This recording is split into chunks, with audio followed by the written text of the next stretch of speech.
you're an asshole, though. Well, thank you. I appreciate it. You're a very nice guy. You're just conservative. That's the dirty little secret, though. Yeah. Right? We're not supposed to talk about that. But this is one of the things that bothers me so much about you being so misrepresented. When I read things about you, there was the article that we were just talking about, the alt-right sage without the rage, they called you, and you're not even remotely alt-right. In fact, you were the leading target of anti-Semitic abuse for all of 2016, weren't you? Yeah, online? According to the Anti-Defamation League, which is no ally of mine. So, yeah, I mean, not only am I not alt-right, I've spent the last 4 years like legitimately battling the alt-right, talking about how evil I think their ideology is, how evil I think white supremacy is. I mean, first of all, like people with yarmulkes, typically not the favorites of the alt-right. And then beyond that, I mean, I think their ideology is legitimately a devastatingly awful twist on what Western civilization is supposed to be. What was amazing is a review of my new book, and my new book has several sections in there dedicated to how terrible the alt-right is.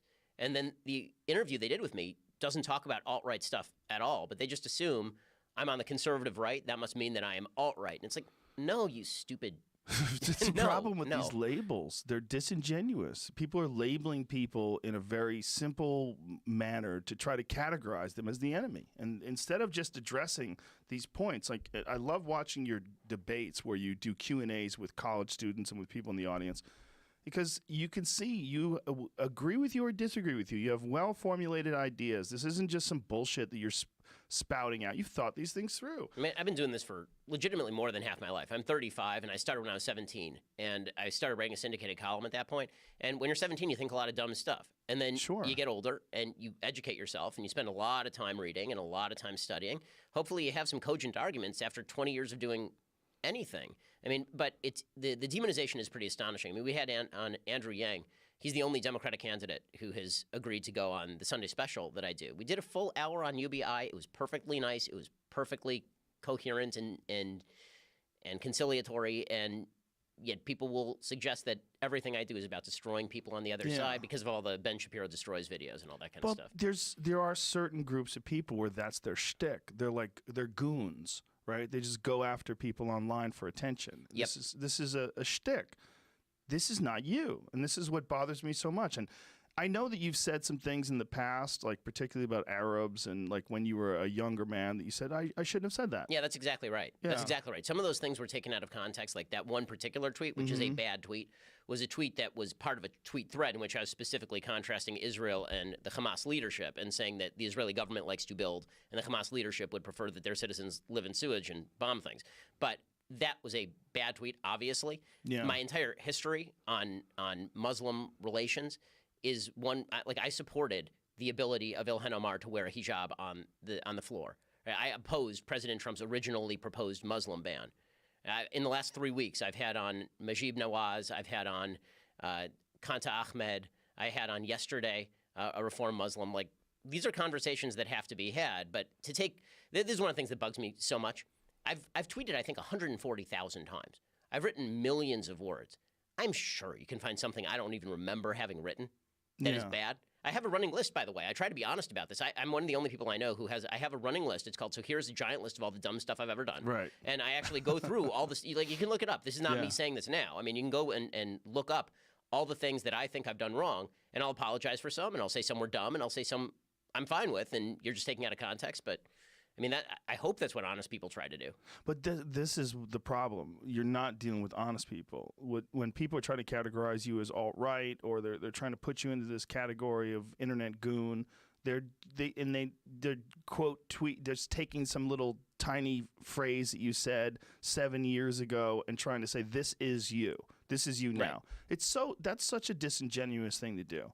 I hate it, and I hate it across the aisle, by the way. Like, I was a defender of James Gunn. I thought James Gunn shouldn't have been fired from Guardians of the Galaxy. Yeah, over I thought the old so too. tweets. I thought that they was were bullshit. Just dumb jokes. Right, that's exactly right. Yeah. And even if somebody tweeted something bad like 10 years ago, bringing it up now is not an attempt to actually make the public space better. And you're not actually offended by that thing the person tweeted 10 years ago that you didn't notice. What it is that you want to get rid of this person or hurt this person. So you're going to bring up something from 10 years ago, and then you're going to try and club them into submission with it. Because if you actually ask them their opinion about it, they might have a more nuanced view on what they said. Maybe they apologize. Yeah. Maybe they think, I don't even remember saying that. Right. I mean, I felt the same way, by the way. I try to be consistent. I really do about this stuff. I said the same thing about, for example, Ralph Northam, the governor of Virginia, who was excoriated for having this terrible racist photo on his yearbook page back in medical school in 1987. And people were saying, well, this is evidence he's racist now. I was like, well, no, that's evidence that he was doing a racist thing then. That's not evidence that he is racist now. You sort of have to look over the broad course of his career. And he ended up doing what everyone now does, which is you just don't apologize for anything. You just try to pass it off as a nothing. The public space is actually getting worse because let's say that you did something bad in the past. There are a few human responses, too. I did something I don't like in the past. Human response number one is, you know what? I apologize. That was wrong. These days, that gets your face stepped on. Right? You say, I apologize. I was wrong. It means, well, why did you do it in the first place? Because you're a bad person. Apologies are not accepted. And then number two is you brazen it out. You do the Trump. You know, well, I never did anything wrong ever. I'm perfect. Right? And then you get your defenders to come and surround you. And then nothing ever gets cleansed. Or opportunity number three is you do what Barack Obama did, which is you come out preemptively and you try to remember all the bad stuff you do and then you confess it in public. So in Dreams from My Father, he says, right, well, you know, when I was back in high school, did a little blow. And everybody's like, oh, okay, so he did cocaine when he was in high school. That's cool. Whereas if it comes out during the campaign, right, then he's boned, right? Then he's got a real problem.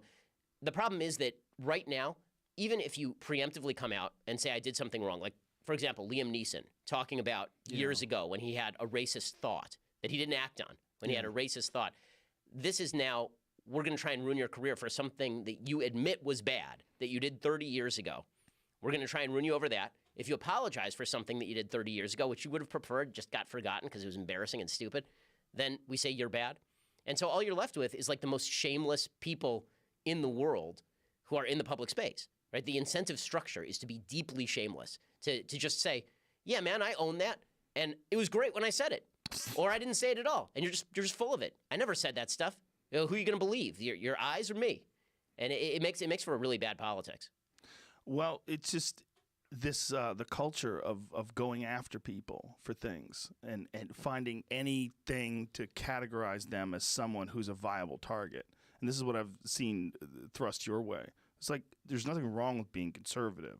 There's something wrong with wanting everyone to think the way you think, though. This is the difference. Like what I like that you do is you debate your points, you state your positions, you have a philosophy.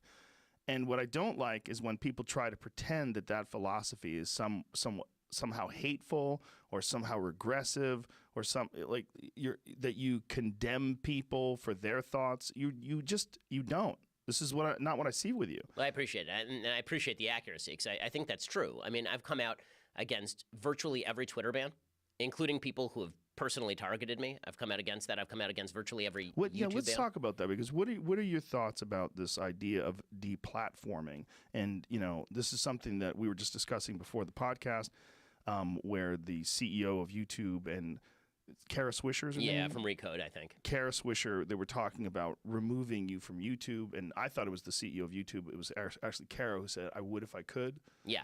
She was pissed because her son apparently listens to That's my kind podcast. of funny if she's being funny saying I can't, but I thought it was the CEO of YouTube. No, she was trying to imply that disturbing. She was trying to do the same thing that they do with you or with Dave Rubin or Jordan Peterson, which is that anybody who is sort of heterodox, because in that group I think I'm the only registered Republican.